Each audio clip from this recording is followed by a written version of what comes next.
Olá, meu nome é Vitória Santos, eu sou advogada especialista em processos de dupla cidadania, já trabalho com a cidadania austríaca há quase 4 anos. Já tenho aqui diversos casos de sucesso de clientes com a cidadania austríaca confirmada, com o seu passaporte em mãos, e venho aqui continuar então uma sequência de vídeos sobre as regras de transmissão da cidadania austríaca por descendência. Então, já falei aqui sobre as regras gerais de descendência. Agora eu vou partir para um caso que é uma exceção, que é a cidadania austríaca para descendentes de vítimas de perseguição nazista. Essa foi uma possibilidade que veio então de uma nova lei, de uma alteração à lei de cidadania austríaca. Ela foi implementada no final de 2020, então aqui no final do ano da pandemia, a gente teve uma emenda à lei de cidadania que permitiu então uma ampliação do direito de reconhecimento da cidadania austríaca. Então, pessoas que não tinham anteriormente o direito de reconhecimento agora têm, devido a essa emenda de lei. O que diz, então, especificamente? Se a gente abre lá a Lei de Cidadania Austríaca, no artigo 58, parágrafo C, o que a gente encontra? Estabelecido, então, que ex-cidadãos ou nacionais austríacos, ou até mesmo apátridas, essa questão aqui pode ser um pouquinho confusa, mas eu já vou esmiuçar, que deixaram a Áustria antes de 55 devido à perseguição nazista ou ao medo, né, de sofrerem essa perseguição, podem ser elegíveis para recuperação dessa cidadania austríaca.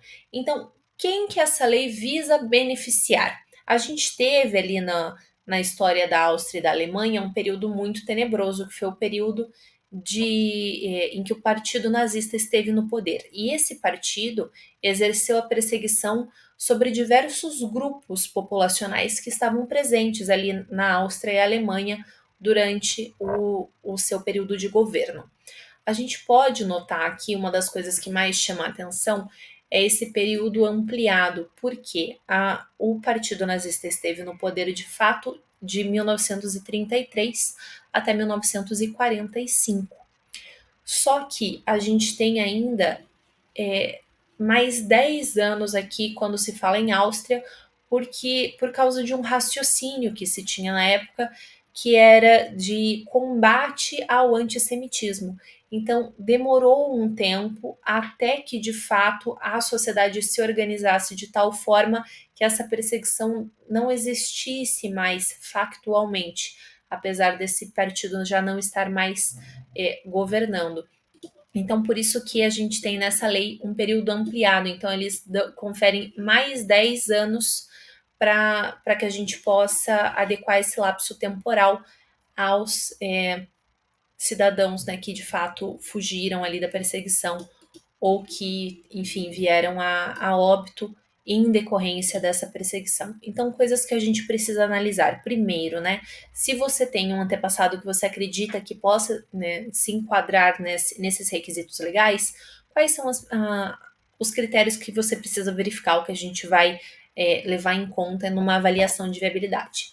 Em primeiro lugar, de onde veio esse antepassado. Então, se você chegar para mim hoje numa reunião e disser assim, Vitória, eu tenho um parente, tenho um avô que veio da região da Áustria antes de 55. Perfeito, esse é o primeiro fator. Eu vou até descer aqui porque eu acho que. Ah, não, aqui são procedimentos, não é requisitos. Então, aqui, requisitos, né? Primeiro fator. Eu tenho um avô que veio ali da região da Áustria antes de 55. Então, ele deixou a Áustria antes de maio de 55. Perfeito, então é o primeiro requisito. Segundo requisito, qual a nacionalidade dessa pessoa? Então ele deixou a Áustria, mas ele tinha qual nacionalidade quando ele o fez? Ele era um cidadão austríaco? Ou ele era um apátrida? Ou ele era um cidadão de um país sucessor do Império Austro-Húngaro? E aqui veja, é muito importante que a gente saiba quais são os países sucessores do Império Austro-Húngaro, né? Como eu já expliquei anteriormente, a Áustria, antes de ser reconhecida como país independente, ela fez parte de um território muito mais amplo que era o Império Austro-Húngaro. Com a dissolução desse império na Primeira Guerra, a gente teve então o surgimento de diversos países que a gente conhece hoje em dia como independentes ali na região leste da Europa. Então a gente tem ali Hungria, Romênia, Sérvia, República Tcheca, Polônia, e esses países conferem cidadanias diferentes para os seus habitantes, ali, para os seus povos, os seus cidadãos. Então, se de repente um cidadão tcheco vivia na Áustria e foi perseguido pelo partido nazista, esse cidadão hoje ele pode ter direito ao reconhecimento da cidadania austríaca em decorrência dessa perseguição.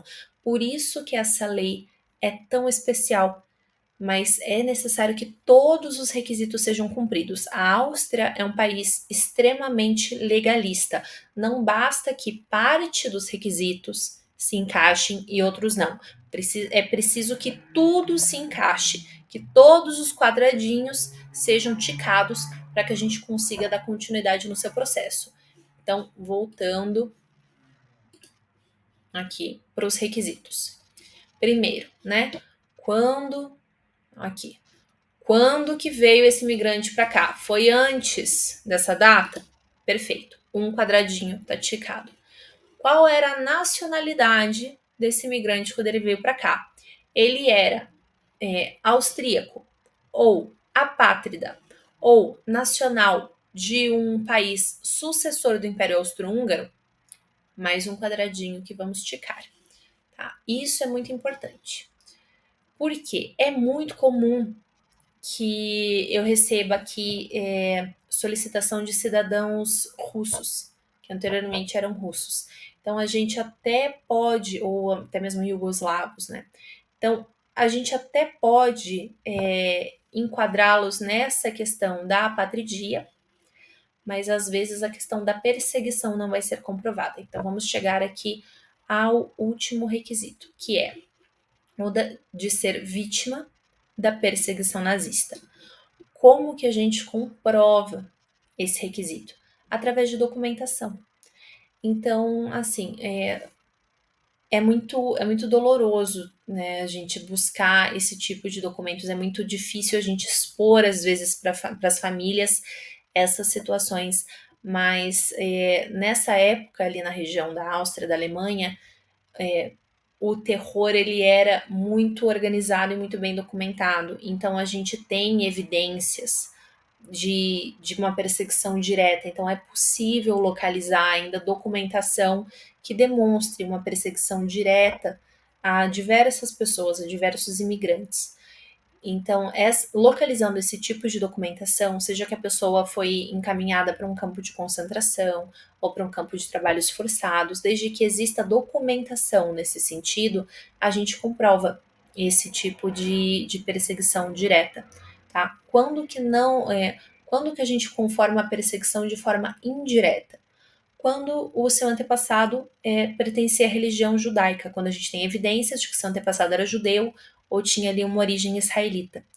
Então, nessas situações, quando a gente tem uma família de origem judaica, aí sim a gente consegue comprovar de forma indireta a perseguição. Não é necessário, ou seja, né, não é necessário apresentar nenhum tipo de documentação adicional, além de uma prova da religião. Ou seja, que a pessoa teve um registro de nascimento em sinagoga, que teve um casamento realizado em sinagoga, que os seus registros da época foram sempre emitidos e realizados em comunidades israelitas, então nas comunidades israelitas austríacas, né, tem um arquivo muito grande da comunidade israelita de Viena, que detém muita documentação e no qual a gente consegue buscar. Então, isso é muito importante. Então, se o seu antepassado ele era de origem judaica, esse requisito aqui ele já está preenchido. A gente não precisa de nenhuma documentação adicional. A gente só precisa comprovar realmente que ele pertencia à religião. Agora, se o seu antepassado pertencia a outra religião que não a judaica, aí sim a gente precisa de documentos mais concretos para comprovar que houve essa perseguição ou que de fato havia real motivo, justificado receio e inequívoco para receio dessa perseguição nazista, tá? Quando que existem documentos que nos levam às vezes a erro ou nos deixam em dúvidas? Era muito comum que cidadãos russos ou iugoslavos que sofriam, né, ou temiam, ou vieram se refugiar de outros tipos de perseguição que vinham ali das tropas russas, ou até mesmo dos partisans, né, que invadiram ali a região da Iugoslávia, mas que eram também aliados russos, que não compactuavam ali com os ideais nazistas, né? Então a gente está falando de um outro tipo de perseguição, de uma perseguição que vinha de um outro grupo político, que não exatamente os nazistas. Então esse é um povo, uma situação ali que vai deixar a gente, às vezes, numa dúvida, né? Que pode, numa pesquisa inicial, levar a uma suspeita de viabilidade, mas que, na verdade, não se enquadram nesse requisito. Então, se o seu antepassado ele era de origem russa ou iugoslava, eu já peço atenção, porque é muito comum que esses povos tenham vindo para a Áustria e tenham vivido ali na situação de refugiados, mas justamente eles foram recebidos pela Áustria, acolhidos pela Áustria e viveram ali protegidos de um outro tipo de perseguição, de uma perseguição de um outro grupo político. Então, eles não sofreram a perseguição nazista, eles sofreram uma perseguição diferente em outras terras, por outros povos, e por isso vieram até a Áustria buscando auxílio e refúgio, e ali foram recebidos. Então a gente encontra sim alguma documentação, às vezes de refugiados na Áustria, mas de fato eles viviam enquanto refugiados, mas não pela perseguição que sofreram ali dentro, mas por uma perseguição que sofreram em outro lugar. E ali eles já estavam como fugitivos. Então, essa é a situação que mais causa dúvida nas pessoas. E eu já tive casos assim, o pedido de cidadania ele é negado, então não é concedida a cidadania para esses casos de perseguição por outros grupos políticos que não o Partido Nazista. Outro ponto importantíssimo dessa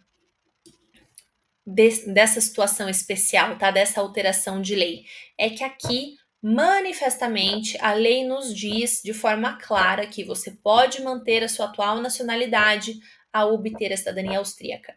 Por que que isso é tão importante? Ah, Vitória, mas eu vou fazer a minha cidadania por descendência, não pelo artigo 58. Eu vou ter que abrir mão da cidadania brasileira? Não, de forma alguma, tá?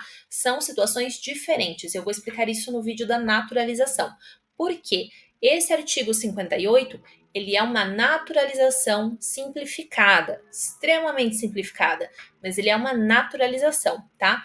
É uma cidadania que é concedida em caráter de reparação histórica. Então, ela é concedida pelo país num caráter de inovação, ou seja, de acordo com os critérios sistemáticos da lei de cidadania atual, a pessoa não teria direito à cidadania por descendência, mas, diante desta exceção de lei na qual ela se enquadra, porque cumpriram-se todos os requisitos, aí ela vai poder receber essa cidadania austríaca. Então, é uma renaturalização. É uma situação especial. E ali ela já deixa bem clara, apesar de ser uma situação especial, na qual normalmente a gente, né, a República da Áustria, na qual normalmente a gente iria obrigar você a desistir da cidadania anterior, a gente não te obriga, porque estamos aqui reparando uma situação histórica. Então vamos te dar de presente também a manutenção da sua cidadania anterior. Olha que maravilha.